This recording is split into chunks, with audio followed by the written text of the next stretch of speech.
You're listening to the Hour of the Time. I'm William Cooper. And I'm Pooh. Well, start us off, Pooh. Okay. I pledge allegiance to the flag of the United States of America and to the republic for which it stands, one nation under God, indivisible, with liberty and justice for all. Thank you, baby. You did a wonderful job, as always. Thank you. Ladies and gentlemen, don't go away, because tonight is a heavy one, and you're going to learn some things you've never known before. But first, I must outline the basis for tonight's broadcast. Years ago, there was an organization called the Symbionese Liberation Army, whose leader, Mr. Sink, came out of the California prison system and was involved in a mind control experiment run by the United States government. It is our belief that it was this mind control experiment that created the Symbionese Liberation Army. And if you will remember, the last remaining members of that organization died in a fire set by the police, and they disappeared from history. In Philadelphia, another group, the MOVE group, died the same death, consumed in an overwhelming combustion, a flame. They died by fire. And they were not the only ones.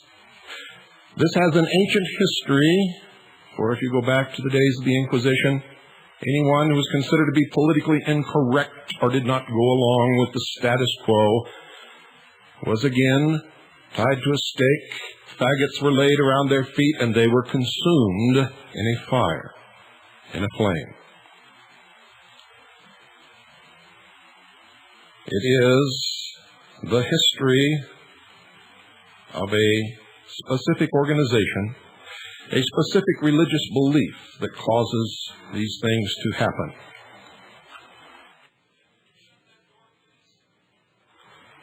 Not long ago, in a town in Waco, Texas, a church known as the Branch Davidians were again consumed by the flame, burned in the fire. In this hidden religion, they believe that all things in nature are renewed by fire. Their enemies are cleansed and cannot come back to get them. It is known to us as the Waco Massacre. Today, on all the news media, you were told that in Switzerland, a religious cult led by a man who called himself the Messiah, or Jesus, committed mass suicide. And it was a lie. You're going to learn the truth now, and then during the rest of this hour, I'm going to reveal to you this mystery religion. I'm going to tell you who these people are, who do these things, who eliminate their enemies and burn them, consume them in the flame, the fire. Remember, in Dallas, Texas, in Dealey Plaza, there is an obelisk representing the generative force of this religion. On the top of this obelisk is a flame. A flame. On the grave of John F. Kennedy burns an eternal flame put there in mockery by those who murdered him in a temple of the sun. On Elm Street, he was the sacrificed king. And in Chieri, Switzerland, police, late last night, which was day there, found 48 bodies after fires in 2 Swiss villages linked to a Canadian-based religion led by a charismatic doctor who was said to have portrayed himself as a new Christ. Does this sound familiar? 22 of the bodies, many clad in black and red cloaks, which is the color of the mystery school, Freemasonry, black and red cloaks and with bullet wounds to the head, were found in a hidden basement under a barn in Chieri, a farming community in western Switzerland. They did not commit suicide. Another body, that of a 73-year-old Geneva man who had rented the buildings 4 years ago, lay in a nearby farmhouse with a plastic bag over his head. He had also been shot execution style. In the alpine mountainside hamlet of Granges sur Salvan, 100 miles to the south, firemen pulled 25 corpses from the smoldering ruins of 2 chalets, and a police spokesman said it was feared more bodies were in another house still burning. A local official and fireman who was among the first to find the Chieri bodies said some were in a secret chapel, apparently set up by members of this religion, whom they say called themselves, and I quote, the Order of the Solar Temple, end quote, headed by the homeopathic doctor Luc Jaurès, 46, of Canada. Police said Jaurès was also the owner of 2 of the chalets at Granges. In Canada, police in Quebec told our representatives that a house he owned there had also burned late on Tuesday, and 2 people had been consumed by those flames. There was no indication whether Jaurès reported to have fled from Canada to Switzerland after he and other members of his group were prosecuted for weapons offenses was among the dead in the 3 incidences. Pillar told the news conference in Chieri the bodies there were lying on their stomachs or on their backs in a resting position with plastic bags over their heads. There were no signs of struggle. Notice, they call this organization a cult. They say that the cult was led by a charismatic doctor who was said to have portrayed himself as a new Christ, Jesus. Many of the bodies were clad in black and red cloaks. They had bullet wounds to the head. They were executed. They did not commit suicide. They were all in several locations throughout Switzerland and Canada, and they were all burned, consumed in the flame. Don't go away, ladies and gentlemen, and sheeple, for you have a lot to learn.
Many ages have elapsed since the Egyptian priest-king passed through the pillars of Thebes, ages before what they call the sinking of Atlantis, thousands of years before the Christian era. Egypt was a land, they say, of great truths. It was certainly the land of the mysteries. The hand of the great white brotherhood was held out to the empire of the Nile, and the passages of the ancient pyramid resounded with the chants of the initiates. Yes, for they were never built as tombs, but temples of initiation, and it was then that the Pharaoh, now called half human and half divine, reigned in ancient Egypt. Pharaoh is the Egyptian word for king. Many of the later pharaohs were degenerate and of little account. It is only early pharaohs we now list among the priest kings. Try to picture for a moment the great hall of Luxor, or, if you will, the Luxor Hotel in Las Vegas, Nevada. The great hall of Luxor, its inscriptive columns holding up domes of solid granite, each column carved with the histories of the gods. There, at the upper end of the chamber, sat the Pharaoh of the Nile in his robes of state, around him his counselors, chief among them the priest of the temple. An imposing spectacle it was. The gigantic frame of the later Atlantean, robed in gold and priceless jewels, on his head the crown of the north and south, the double empire of the ancients, on his forehead the coiled serpent of the initiate. The serpent which was raised in the wilderness, that all who looked upon it might live. This Urias represented the sleeping serpent power in man, which coiled head downward around the tree of life, drove him from the garden of the Lord, but which raised upon the cross became the symbol of the Christ in the mysteries. The Pharaoh was an initiate of Scorpio. Scorpio. Another word for Scorpio in the mysteries is Lucifer, and the serpent is the transmuted Scorpio energy, which, working upward in the regenerated individual, is called the Kundalini. The Kundalini. The serpent was the sign of initiation. It meant that within him the serpent had been raised. For the true Pharaoh was a priest of God. Which God you will discover as we go. As well as a master of men, he sat upon the cube altar throne, indicating his mastery over the four elements of his physical body, a judge of the living and of the dead. In spite of all his power and glory and the grandeur of the world's greatest empire, still he bowed in humble supplication to the will of the gods, plural. In his hand he carried the triple scepter of the Nile, the flail or whip, the shepherd's crook, and the anubis-headed staff. These were the symbols of his work. They represented the powers which he had mastered. With the whip, he had subjugated his physical body. With the shepherd's crook, he was the guardian and keeper of his emotional body. With the anubis-headed staff, he was master of his mind and worthy to wield the powers of government over others, because first of all, he obeyed the laws himself. With all his robes of state, with the scarab upon his breast, and with the all-seeing eye above his throne, there was still nothing as precious or as sacred to the ancient Egyptian priest-king as the triangular girdle or apron, which was the symbol of his initiation, the apron which is still worn in the lodges of the sons of light, the Freemasons, the Freemasons. The apron of the ancient Egyptian carried with it the same symbolism as the Masonic apron of today. It symbolized the purification of the body. When the seat of the lower emotions, Scorpio, was covered by the white sheepskin of purification, this symbol of his purification was the most precious belonging of the ancient Pharaoh. And this plain insignia, worn by many others below him in rank and dignity, but equal to him in spiritual purification, was the most precious of all things to the priest-king. There he sat enthroned, adorned with the symbols of his purification and mastery, a wise king over a wise people, and it was through these priest-kings that the divine worked, for they were the order of Melchizedek. Through them was formulated that doctrine which degeneracy has not been able entirely to obliterate, which we know as the divine right of kings. Divine because through spirituality and growth, God was able to manifest through them. They were conscious instruments in the hands of a ready ruler, willing and proud to do the work of those with whom, through knowledge and truth, they had attuned themselves. They were the purveyors and the keepers of the fruit of the tree of knowledge. They were the Gnostics, the knowers of good and evil. But the time came, as in all nations, when selfishness and egotism entered the heart of king and people alike, and slowly the hand of the great white brotherhood that it had fed ancient Egypt was withdrawn, and the powers of darkness transformed the land of glory into one of ruins, and the names of mighty kings were buried beneath the oblivion. Mighty cataclysms shook the world, and out of the land of darkness the great white brotherhood led the faithful few into the promised land. Egypt, the land of glory, disintegrated into dust. The great temples of the pharaohs are ruins, and the temples of Isis are but broken heaps of sandstone. But what of the priest kings who labored there in the days of its glory? Well, ladies and gentlemen, they are still with us, for those who were leaders before are leaders now, if they have continued to walk the path. Although his scepter be gone and his priestly vestments molded away, the priest-king still walks the earth with the dignity and the power and the childlike simplicity that made him great before. He no longer wears the robes of his order. He wears a suit and a tie. Yet although he bears no credentials, he bears the secret signs and handshakes and whispered passwords. And he is as much a priest-king now as then, for he still bears the true insignia of his rank. The coiled serpent has given place to knowledge and lies and deception. The coiled serpent has given the world both good and evil.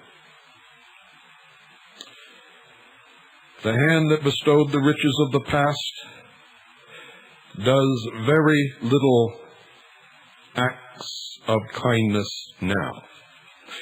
Although he no longer carries the scepters of self-mastery, still he manifests that mastery in his daily life, or so he manages to fool himself that he does. And although the altar fires within the temple of Karnak have long been dead, the true fire still burns, and before it he still bows as he bowed in the days of Egypt's glory. And while the Branch Davidians, the children, the men and women, were being consumed by the flames, agents of the Bureau of Alcohol, Tobacco, and Firearms and the Federal Bureau of Investigation were seen to raise their arms into the air and bow to the fire. Although the priest is no longer his counselor and the wise ones of his country no longer aid him in problems of state, still he is never alone, for the priests in white and the counselors in blue still march with him and whisper words of strength when he needs them. And there are always the hollow, sacred, secretive, secure halls of the lodge.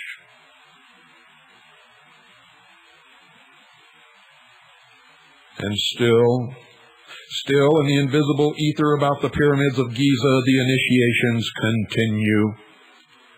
Still, the initiate receives the insignia of his rank, the coiled serpent. Before that fire, he makes his vows, and upon the burning altar of his own higher being, he lays his crown and his scepter, his robes and his jewels, his hates and his fears, and sanctifies his life as a priest-king, and swears to serve none but his own higher self, the God within.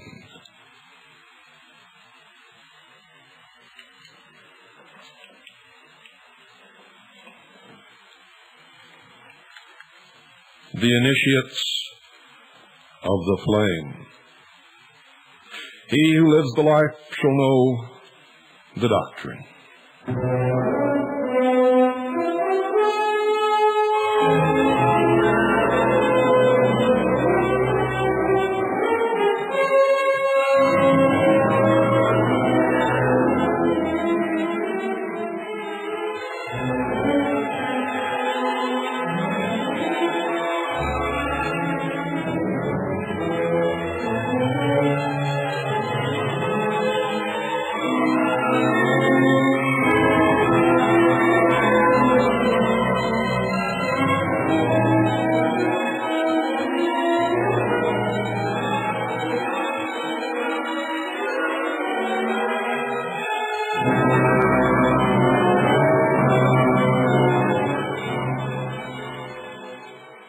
To all ancient peoples, fire was a symbol of the divine one dwelling in the innermost parts of all things. Robert Flood, a Rosicrucian mystic, writing in the 17th century, declared that the fire of the philosophers was divided into three parts. First, a visible fire, which is the source of physical light and heat. Second, an invisible or astral fire, which enlightens and warms the soul. Third, a spiritual or divine fire, which in the universe is known as God and in man as Spirit. The initiates, who took their oaths in the presence of the flame, renounced the lesser concerns of ordinary life and freed from the attachments of this material sphere, these purified souls became custodians of that symbolic flame of wisdom, which they say is the true light of the world. This light is a manifestation of what they call the one universal life, that active agent whose impulses are the cause of all sidereal phenomena. Where in antiquity this flame of light, this spirit fire, was the object of a universal adoration and was worshipped as the very presence of God himself, it now lies buried beneath the ruins of man's fallen temple. Obscured by the paramount interests of the flesh, it emits but the faintest gleam in this non-philosophic age, except hidden behind the veil of the mysteries, practiced in secret in the depths of the night in the lodge, carried in symbolism and mystery throughout the world. The great white brotherhood, I can assure you, lives and is in control. Few realize that even at the present stage of civilization in this world, there are souls who, like the priests of the ancient temples, walk the earth and watch and guard the sacred fires that burn upon the altar of humanity. They call themselves purified ones. They are who have renounced the life of this sphere in order to guard and protect the flame, that spiritual principle in man now hidden beneath the ruins of his fallen temple. And all this symbolic mumbo-jumbo means is secular humanism, the concept that man himself is God. You see, they not only lie to you, they not only deceive you, they not only manipulate you, but they lie to themselves, they deceive themselves, and they manipulate those below them.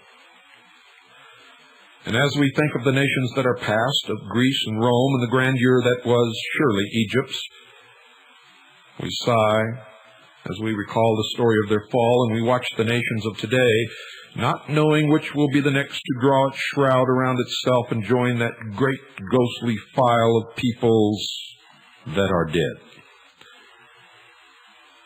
But everywhere, even in the rise and fall of nations, we see through the haze of materiality, justice. Everywhere we see reward not of man, but of the invincible one, the eternal flame. The eternal flame that burns in mockery upon the grave of our fallen president, John F. Kennedy. The eternal flame that stands atop the obelisk in Dealey Plaza. The fire that burns on the sacred altar of Cosmos, that great fire which is called the never-dying Spirit of God, the Son, spelled S-U-N, lest there be any fools listening. If we turn again to the races now dead, we shall, if we look, find the cause of their destruction.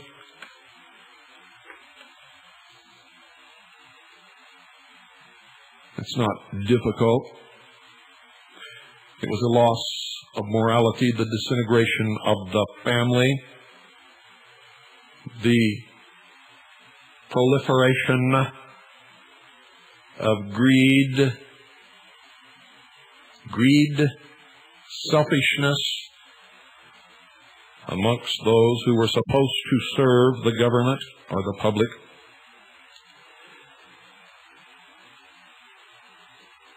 Degeneracy, lust and passion, hates and fears crept into the souls of Greece and Rome, and black magic overshadowed Egypt.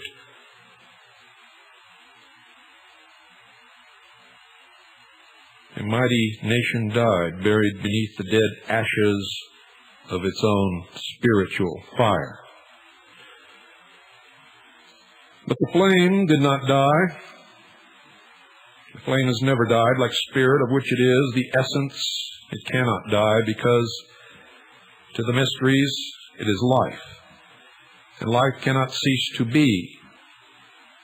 In some wilderness of land or sea it rested once again, and there rose a mighty nation around that flame.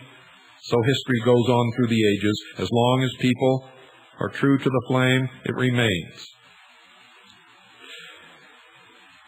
And when they cease to nourish it with their lives, it goes on to other lands and other worlds. Those who worship this flame are now called heathens, and this is why they hate Christians. Christians call them heathens. Little do they realize that they are heathen themselves. And I'm talking about those who call these heathens.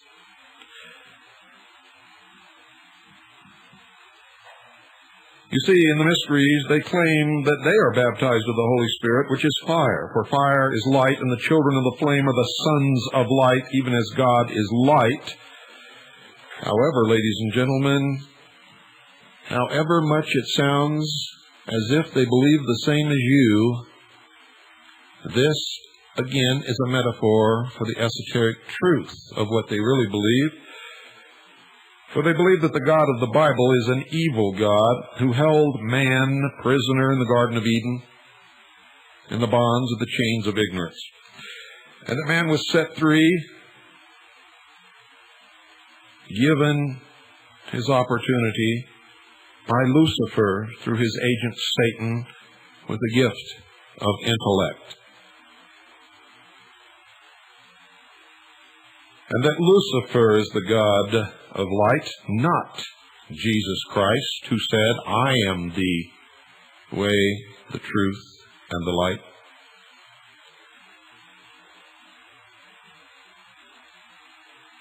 There are those who have for ages labored with man to help him to kindle within themselves this spark, which is, they say, man's divine birthright. And they live their lives by self-sacrifice and service to the great plan, the great work. And they tend this fire, and who through ages have studied, have learned the mystery it contained, those whom we now call, those who know, now call the initiates of the flame, the philosophers of fire.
for ages, they have labored toward the completion of what they call the great work.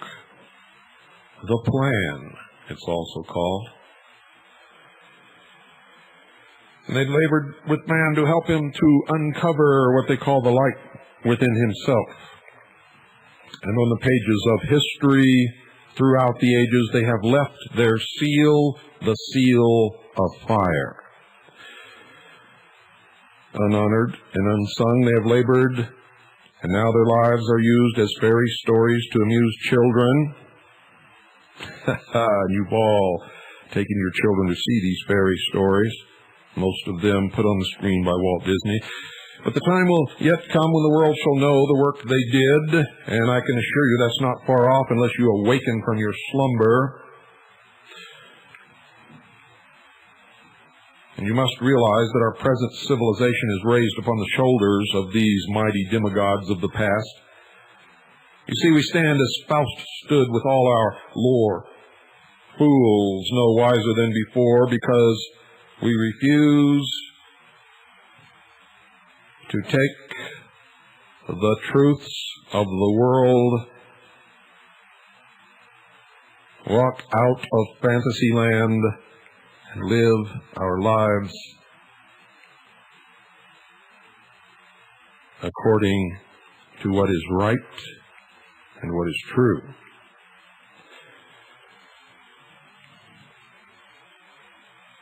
They want to be honored, these sons of the flame, not by words, but by so living that their sacrifice shall not be in vain. You see, they believe in salvation by works, not in salvation by faith. And I'm not making any judgments on their religion or upon yours, and I want you to understand it.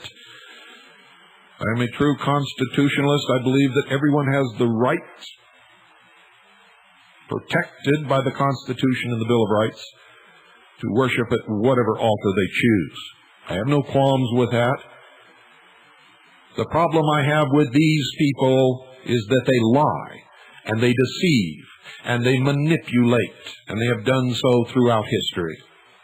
And they are not the only ones, for the Christian church has done the same. And the Jewish rabbis have done the same. And nations and governments have done the same. And they do it because the people allow them to do it. For the people, for the most part, and this is absolutely true, no matter how angry you become upon hearing it, are nothing more than sheeple who never, ever use their brains. They look for someone else to tell them what is true and what is false, to tell them when to get up and when to go to bed.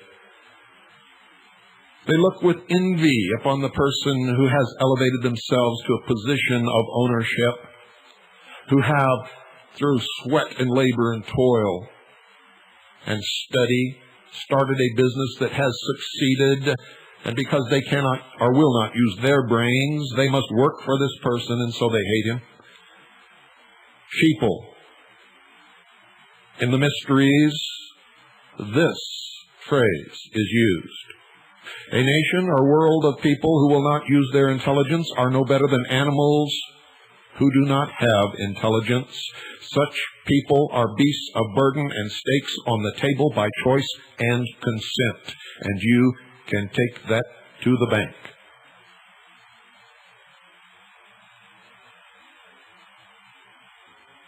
The initiates of the flame and their robes of glory have passed behind the veil. They have accumulated and hoarded knowledge, and they hide it from the public, and they justify their selfishness and their hoarding of the knowledge and the wisdom and the technology of the ages by stating, even though it is forbidden to mention the name of Jesus in the lodge, they quote him when it is to their benefit, stating, "Do not cast your pearls before swine." And that should give you some indication of what they think of you. And no matter what they think of themselves, or how they manage to fool themselves or the world, They are no more a fraternal organization existing for the good of the community than pigs wear bow ties and go to the prom.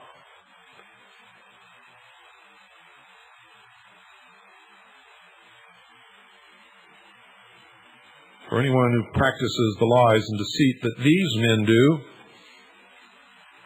have no morals, cannot have good intentions. For what they are building is based upon a lie, it is based upon deceit, it is based upon manipulation, and anything born of a lie is just a bigger lie, and has been throughout the history of the world. And in their deception, in their arrogance, they look upon the public as prey, and they, being beasts, feed lavishly upon the ignorance of the sheeple. Do you want to know who they are? Go down to your local Masonic lodge. Go down to the ancient Order of the Rosy Cross. Go down to the Order of St. John of Jerusalem.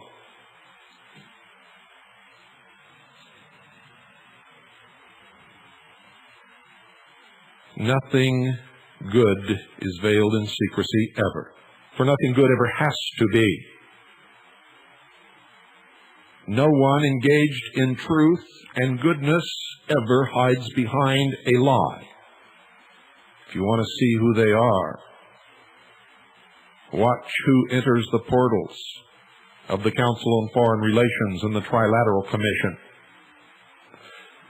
Read the rolls of the Senate and the House of Representatives. Look to the bureaucrats who inhabit the halls of government in Washington, D.C.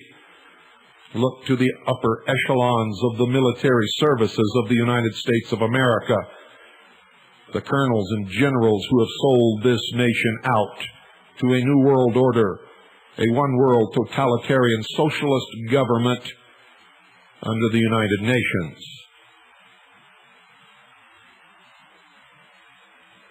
And it is not a conspiracy. Don't call it a conspiracy. It is all out in the open, and it stands upon the ignorance, apathy, and stupidity of the American people. That is the foundation upon which the New World Order is built.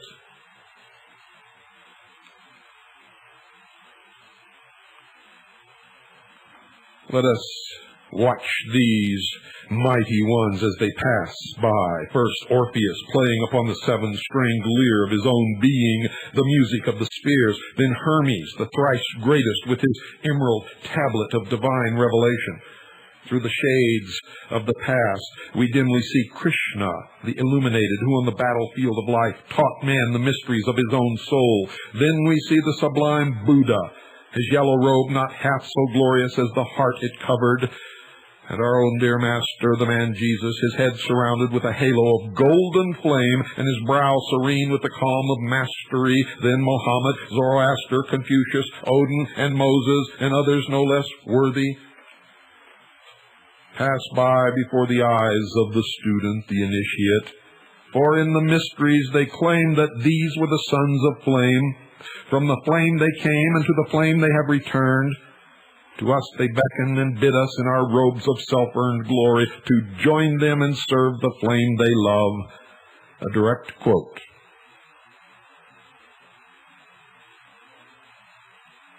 They say that these were without creed or clan, that they served but the one great ideal, the great work or the great plan. They claim that Jesus was a member of a Gnostic sect, and that he is a fiction born of the mysteries. The wound in the side in the mysteries, or the wound in the thigh, are metaphors for castration, the severance of the genitals. It is represented in the mysteries when the candidate lies in the coffin, as George Bush did, naked in the crypt at Yale University with a ribbon tied around his genitals, symbolizing the separation of the animal in man and the elevation of the intellect.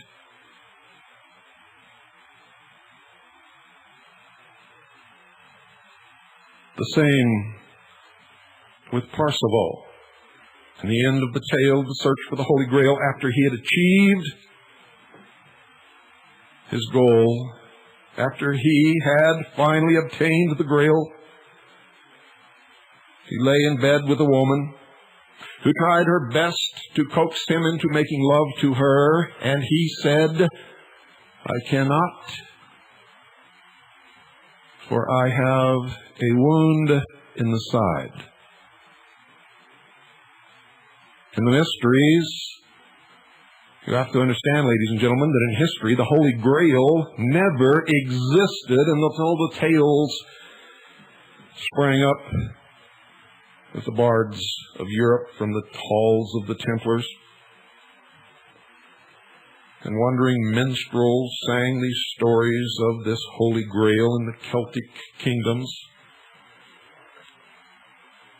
There was never any reference before that time of any Holy Grail. It comes from the mysteries. And in the search for the unification of the male, the masculine, and the feminine, since the man could not take within himself a woman, he emasculated himself to get rid of the male. And thus was said to be able to rise to great heights of wisdom and intellect and knowledge, and be able to prophesy and see into the future. The mystery of the spear with the 3 drops of blood, or the lance as it is called, followed by the woman or the maiden carrying a platter with 2 perfect stones, followed by the Grail cup containing a head surrounded by blood, is nothing more than the testicles and the penis of the castrated Fisher King.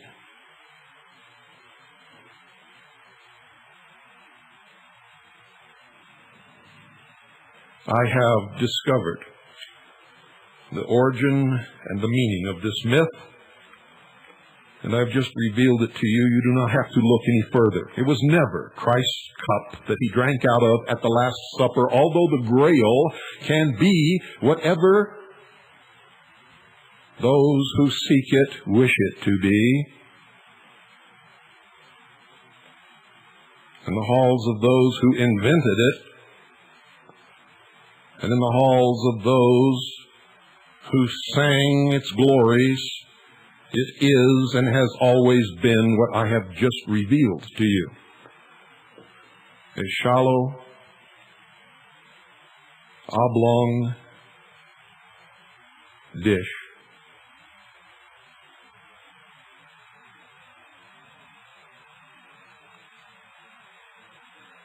These were the sons of flame, seeking the brilliance of intellect, knowledge, gnosis. And at times in history, they would obtain it any way that they thought they could.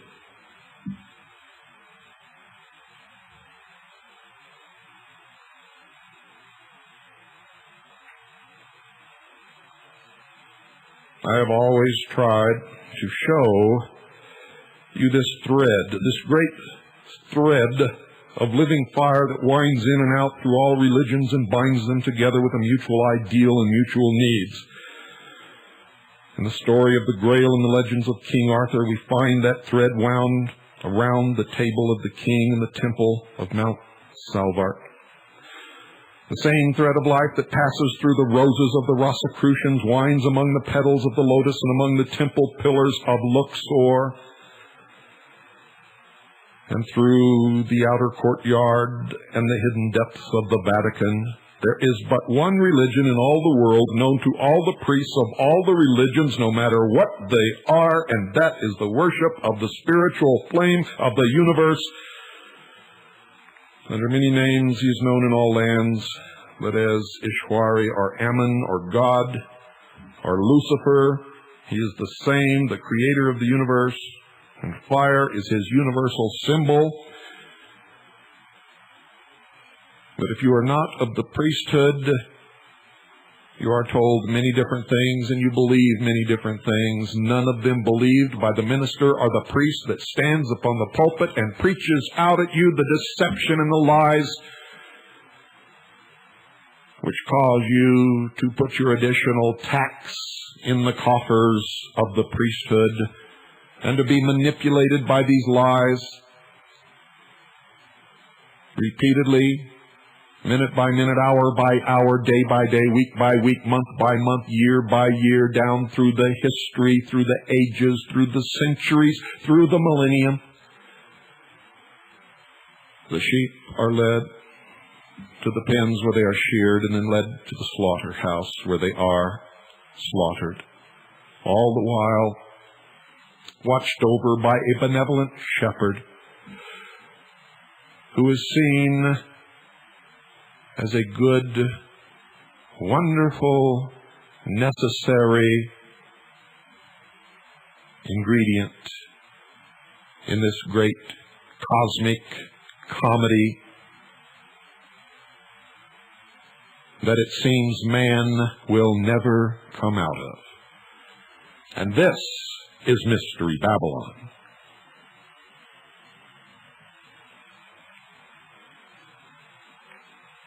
These priests are the flame-born. They call themselves the sons of God. They believe that through their works they will become God, thrown out as sparks from the wheels of the infinite.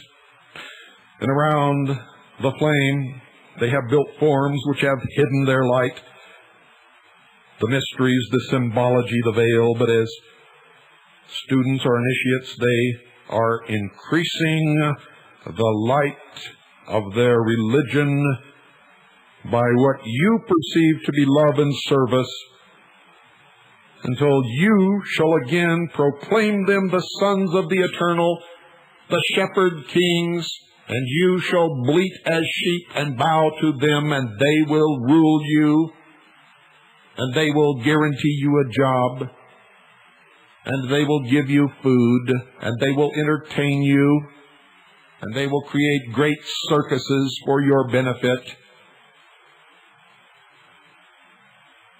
and they will shear you, and when it is necessary, they will slaughter you, as they have done throughout the history of the world, all claiming that it is in the best interest of humanity. They claim that they are the true initiates of the universe, the ones with the only mature minds, those who have given all to the infinite in the name of the flame within, the God that dwells within them. And they want you to find that flame and also serve it. They want to destroy whatever religion you belong to. They want you to bow to this flame. And if you do not bow to this flame, they will consume you in it. They will burn you in this flame.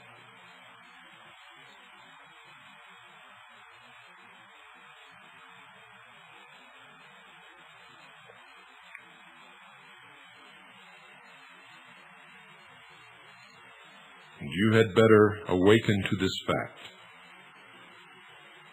And bear in mind that your religion, whatever it is no better or worse than theirs, for they are all born and conceived and practiced in lies and deception. All of them without exception. And you can call me anything that you wish. I belong to a small, very small group of men and women in this world who only want to know and live our lives by the truth, no matter what it is and no matter who it hurts or helps.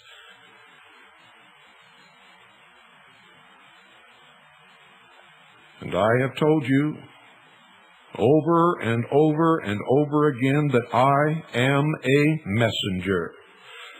And no matter what you think of me, no matter whether you like me, whether you hate me, you had better heed my message, for unless mankind on an individual basis all over this world matures and becomes responsible and learns to pursue nothing but the truth, the same lies and deceptions and wars and murders and enslavements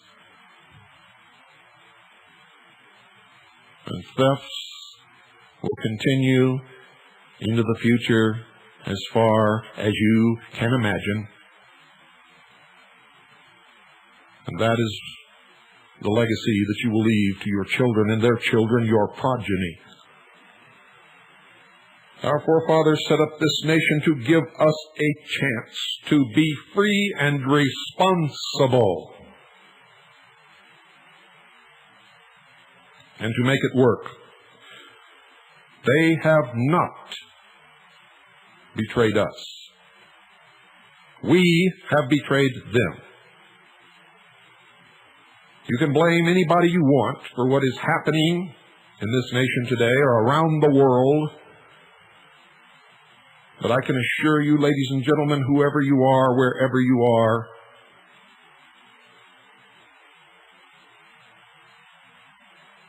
it is our collective faults and no one else's.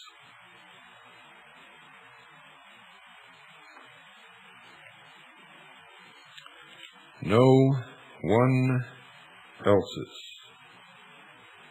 The hours may seem long and the teachers cruel, but life is a schoolroom.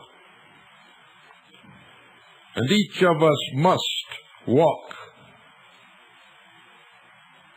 the path through that schoolroom. And Jesus Christ tried to teach us this, that the path is straight and narrow,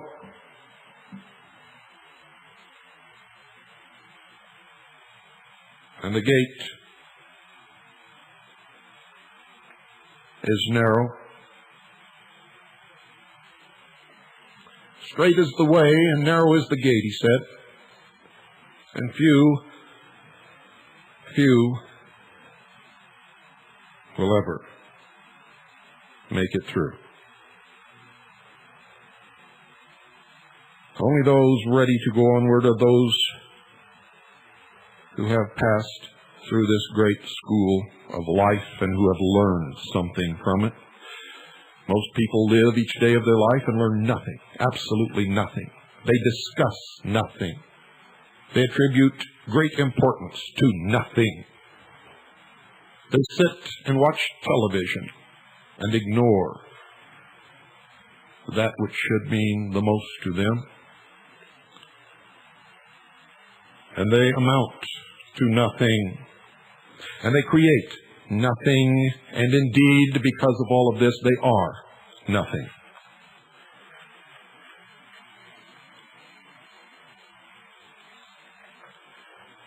Many people resent being confronted with truth in their life. But that's too bad. As long as you listen to this broadcast, ladies and gentlemen, you will get nothing but the closest thing to the truth that I can find in my life, and I will shove it down your throats until you either swallow it and begin to live by the truth, or I bury you with it. And those who practice the lies and deception that you fall into on a daily basis enslave you once again and take away any chance that you have ever had.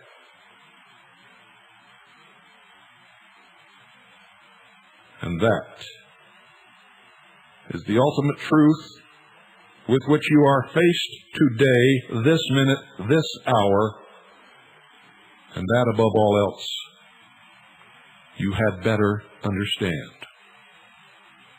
Good night, and God bless you all. And there will be no more Wacos in this country if I have to give my life to stop it.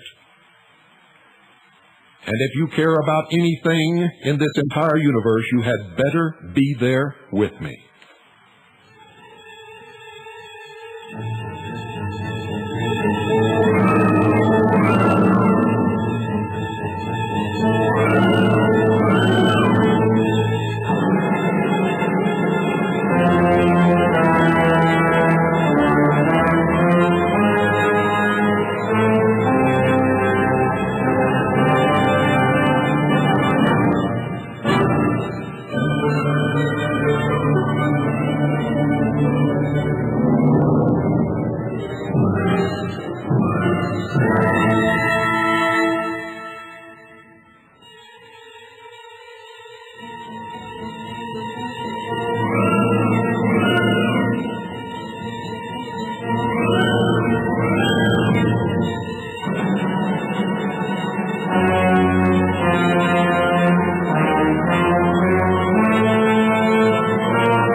Thank you.